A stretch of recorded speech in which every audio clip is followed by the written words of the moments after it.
अस्सलाम वालेकुम। Welcome to service council Pakistan.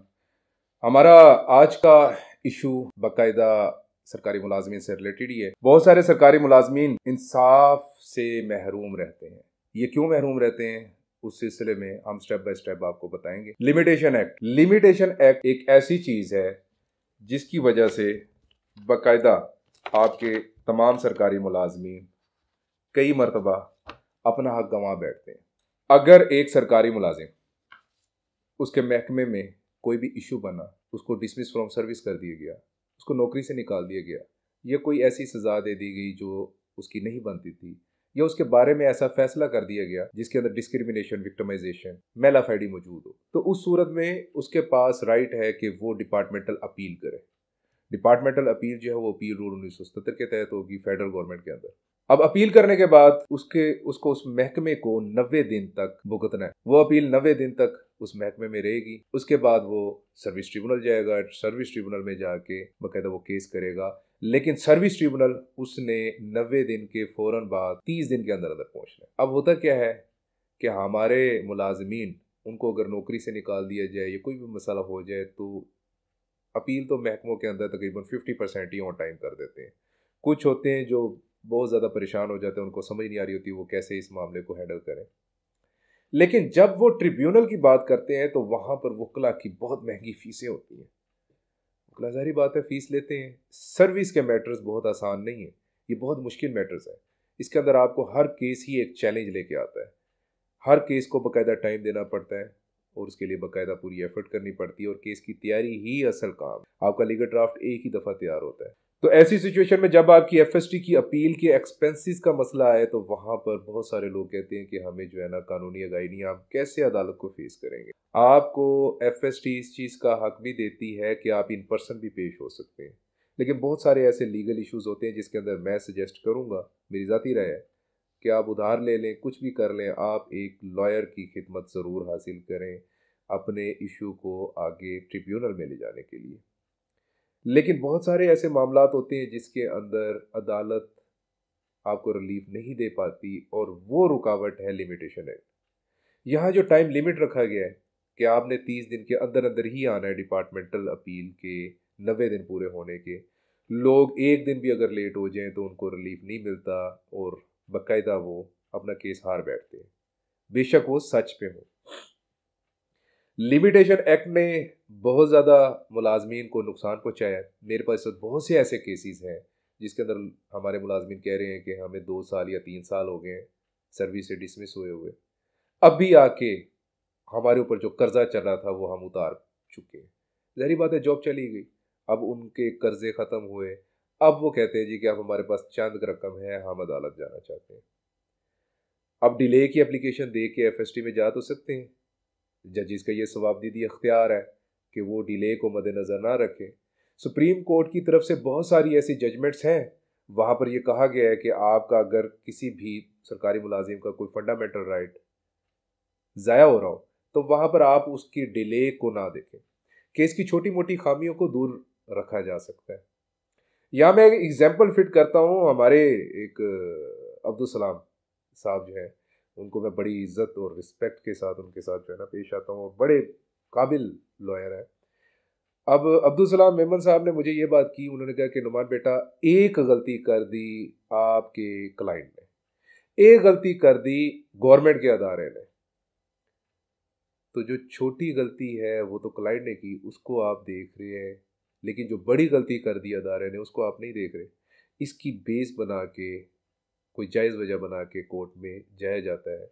अदालत की मर्जी होती है अदालत उसको एक्सेप्ट करे या ना करे, लेकिन अगला अदारा भी जब उसका जवाब देता है तो वो वहाँ पर यही करता है कि भाई ये तो डिले टाइम हो गया, टाइम बैरड हो गया, इस अपील को खारिज किया जाए, इसने सही टाइम पे नहीं है। वो उस साइड पे जवाब नहीं देता कि आप लोगों ने क्या बेगैरती की है, आप लोगों ने क्या जुल्म किया है, आपने किसी के बीवी बच्चों को बर्बाद कर दिया। सरकारी मुलाजिम को जो सैलरी मिलती है वो उसकी ज़ात की हद तक नहीं रहती।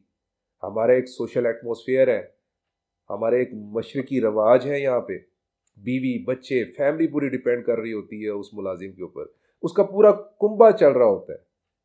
आप अक्सर औक़ात कहते हैं जी कि जो है ना बिजनेसमैन अच्छा या सरकारी मुलाजिम, सरकारी मुलाजमीन के अंदर भी बहुत मुश्किल हालात से लोग सर्वाइव करने वाले हैं। अब ऐसी सिचुएशन में अदालत बहुत मुश्किल हालत में केस अगर ले भी ले तो वो केस उड़ जाता है, या महकमा अगर हार जाए केस तो वो सुप्रीम कोर्ट चला जाएगा, वहां जाके वो जीत जाएगा case. Delay of time, time delay. इसका हल है, इसका हल सिर्फ यही है, कानून साजी। इसके अंदर बाकायदा ट्रिब्यूनल को इस चीज़ के अख्तियार दिए जाएं कि अगर किसी का टाइम डिले भी है तो वो मेरिट पे सुने और फंडामेंटल राइट की बेस पे उसको एक्सेप्ट भी करे। सुप्रीम कोर्ट ने तो बहुत अथॉरिटीज़ दे दी, लेकिन ये जो 30 दिन का टाइम लिमिट डाला गया है, ये 90 दिन का जो टाइम लिमिट डाला गया है, ये मुलाजमीन के साथ बहुत बड़ा जुल्म और नाइंसाफ़ी है। आप अपने अदारों के प्रोसीजर को अच्छा करने के लिए, आप अपने अदारों के मामलात को पुरसुकून करने के लिए, आप अपने अदारों के अंदर एक नज़्म व ज़ब्त रखने के लिए ये प्रोसीजर बना चुके हैं, और इस प्रोसीजर के तहत आपको बहुत सहूलत मिल रही है। लेकिन आप ये देखें कि इस लिमिटेशन की वजह से बहुत से सरकारी मुलाजमीन हैं जिनकी ज़िंदगियां बर्बाद हो गई। अक्सर औक़ात आपने सुना होगा पाकिस्तान में लोग कहते हैं कि इंसाफ नहीं मिलता। इंसाफ ना मिलने के अंदर इस किस्म के रूल्स आपके रास्ते की रुकावट है।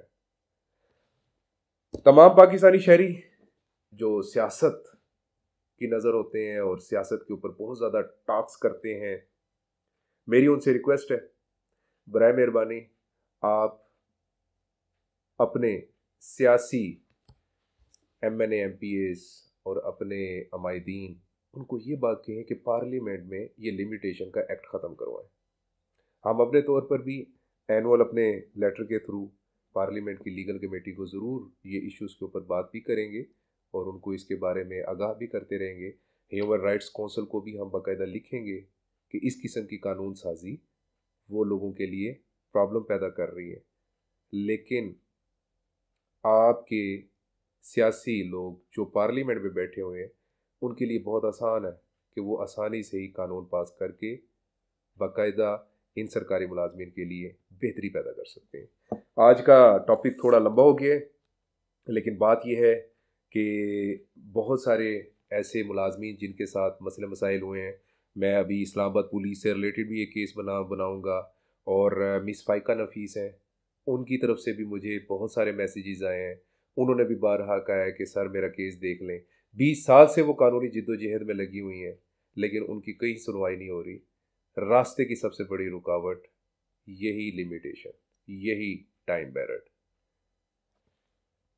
अगर आपको ये वीडियो इन्फॉर्मेटिव लगी है और आपको अपने सर्विस के बारे में मज़ीद आगाही हासिल हुई है तो बराए मेहरबानी हमें लाइक करें, सब्सक्राइब करें, और हमारे चैनल को भी सब्सक्राइब करें जो यूट्यूब पे मौजूद है। हम फेसबुक पे भी आपको इन्फॉर्मेशन देते हैं, यूट्यूब पे भी देते हैं, हमारी वेबसाइट के ऊपर भी बाकायदा इस बारे में इंफॉर्मेशन आती रहती है। अगर आपको कोई इशू है डिपार्टमेंटली तो मेरी आपसे रिक्वेस्ट है कि आप हमें लेंथी इश्यूज़ के ऊपर बाकायदा पोस्ट कर दिया करें। आप जब हमें व्हाट्सएप करते हैं उस दौरान मसरूफियत की वजह से आपका मैटर डिले में चला जाता है। अगर आपका इशू कोई लेंथी है तो अपने तमाम डॉक्यूमेंट्स हमारे दिए हुए वेबसाइट पर एड्रेस पर लाजमी भेजें।